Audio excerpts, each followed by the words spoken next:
Hello, my name is John Lane, and I'm at the 2018 IDEA Fitness Awards, the Grammys for personal trainers, and we just gave away the Jack Lane Innovation Award with my mother, Elaine. Fabulous. She mentioned the story of Bruce Lee. You wanted to look like Bruce Lee. Right. Well, I mean, I bulked up. Dad got me on a weight training program to gain weight. I was playing football at the time, and we were called the Tiny Tots. We were 110 pounds. We were playing against guys that are 180. And Dad said, the faster you run into them, the less it hurts. So he wanted me to bulk up a little bit. I started weightlifting and drinking the protein shakes. And so I immediately saw the results. I mean, it wasn't but 5 days you could see your muscles getting bigger, right? Maybe even less. And so I was drinking these high-calorie protein shakes, and I started to get big. And then I saw a Bruce Lee movie, and I go, well, I don't want to look all bulky. I want to be all maneuverable and lean like Bruce Lee. I want to be be cut, very cut and very lightweight, right? And so that's why I quit weightlifting so much. And about that time, I got into surfing. So, surfing, I mean, I think the surfing bug got me when I was like 5, because I saw a Beach Boys album. I saw a guy on a board riding a wave, and I go, at a very, very young age, I want to do that. And that was it. I mean, it was in my parents' it was in the rumpus room downstairs, and I saw that thing, and it was embedded in my mind forever, that picture. And I learned to surf. It took me a while, but Mom took me to surf in Hawaii when I was 9, and I stood up, and it was very easy because the waves were slow, the board was big, and I went back to California. A few years later, I had Clark Gable's son, Bobby Darin's son, and Baron von Hilton's grandson. They're in the water with me, and they go, you want to go surfing, John? I said, oh yeah, I've surfed before. And I embarrassed myself. I couldn't stand up because the waves were crashing at Santa Monica. They were so tough to ride, and I was just humiliated. And then once I got into college, I was determined to, when you get humiliated and you get teased, you're going to try harder, right? And so that just drove me to really try and get the sport. And then once I got into college, things changed. And then I was laughing at them. That's great. Yeah. What is the most common question people ask you about being a son of legend Jack Lane? Well, they say, what was it like growing up with a guy like that? And, I could tell you a million stories, but I mean, I didn't really know any different. I'm still inside the bubble. I mean, it wasn't until Dad passed away and Mom and I started going to events like IDEA and being at the booth and seeing the look in people's eyes from the results, my dad, how Dad had changed their lives, and they're almost in tears. I go, and I take all this for granted almost. Taking for granted knowing what to eat all the time. Taking for granted knowing how to work out. Because it was just through osmosis that I got all this information. These people never were around it. So this is huge for these people.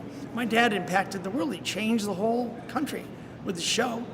I mean, that reached millions of Americans that were out of shape, and he flipped that generation from sitting on the couch to going out and doing stuff.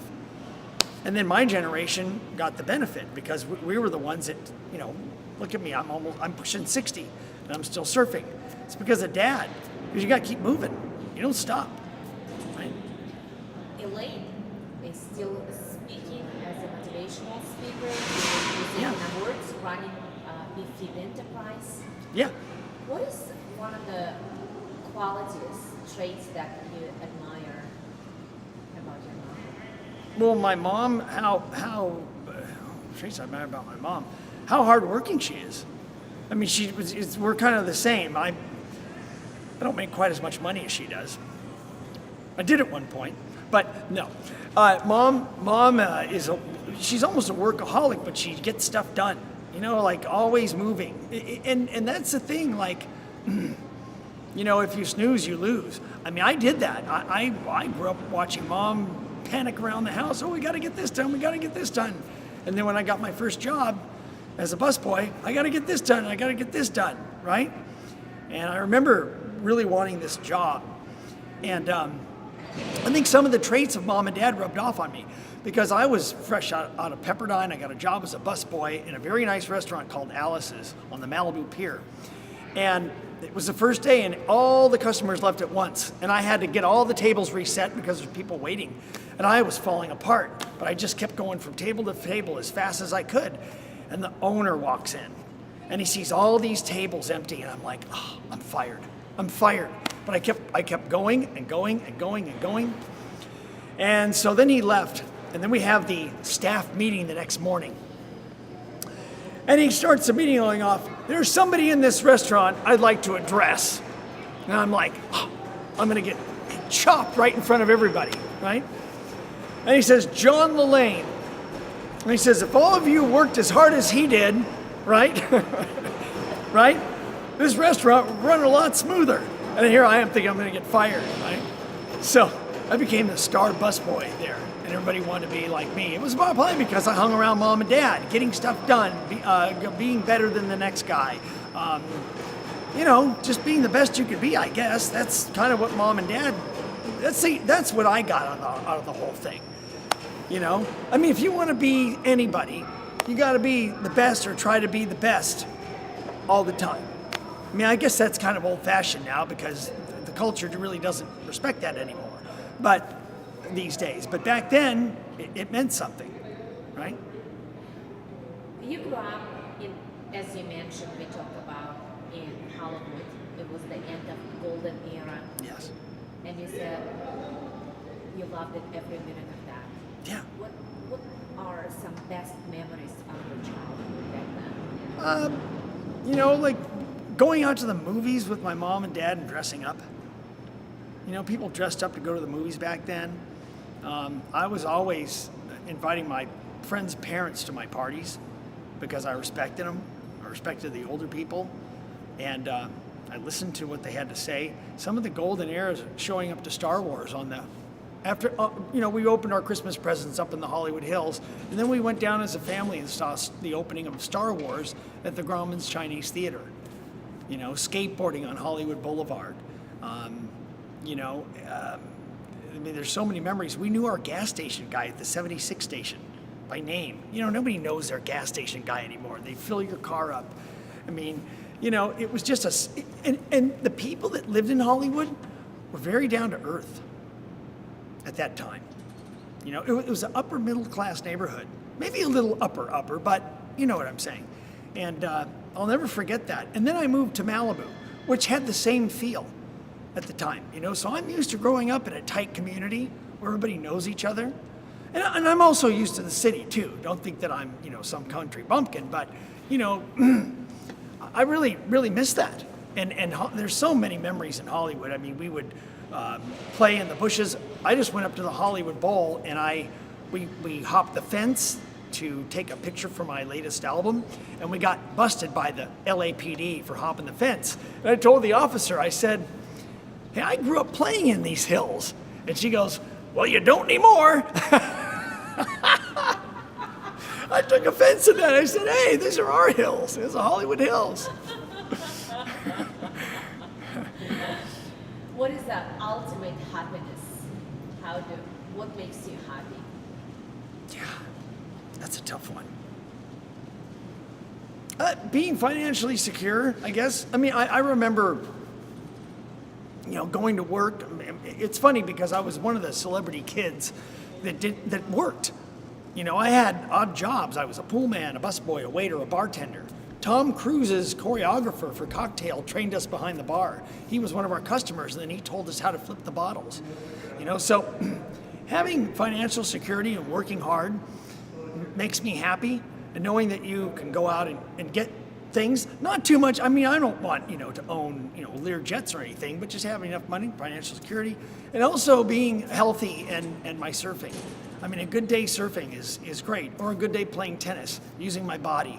I love physical activity. I guess being raised around it. But I guess those are the things that make me happy, right? Do you surf Music? every day? Music. No, I don't surf every day. As a matter of fact, I learned not to surf every day. I see kids throwing away their lives because they want to surf and they're not working. And I go, I don't want to miss a day of surf. I said, the surf will always be there. Your job won't. You've got to afford stuff. You've got to afford equipment. You've got to afford a car. Because when you hit a certain age, it's going to hit you like a ton. I actually was that guy.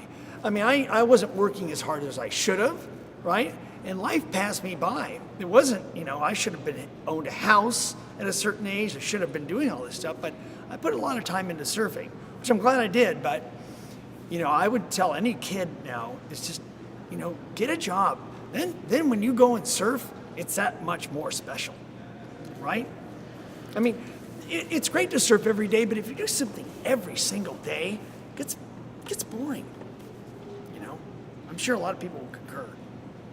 Let's talk about, thank you so much for that. Let's talk about making the boards and how you make for everyone. How do people find you? Is that through your website? I'm kind of odd. Or it's only for very close friends? Well, it's all not for the very close friends. It's for people who happen to find me and want it. I know a lot about surfboard design. I've been doing it since, I've got 4 decades behind me now. And so somebody can track me down on the internet. They know that I make handmade surfboards and I rarely use the computer. And they know that I'm going to listen to them. Because the problem with today's economy is that everything's so mass produced. There's not a lot of quality put into products, right? And so I'm going to listen to my customer and I'm going to give them the best treatment you can get. You don't get these from the bigger companies. You can't talk to the person that's making your board because they're overseas or they're too busy. But I'm trying to keep my business to 60 to 100 boards a year so I can communicate with my customers and give them what they want, basically.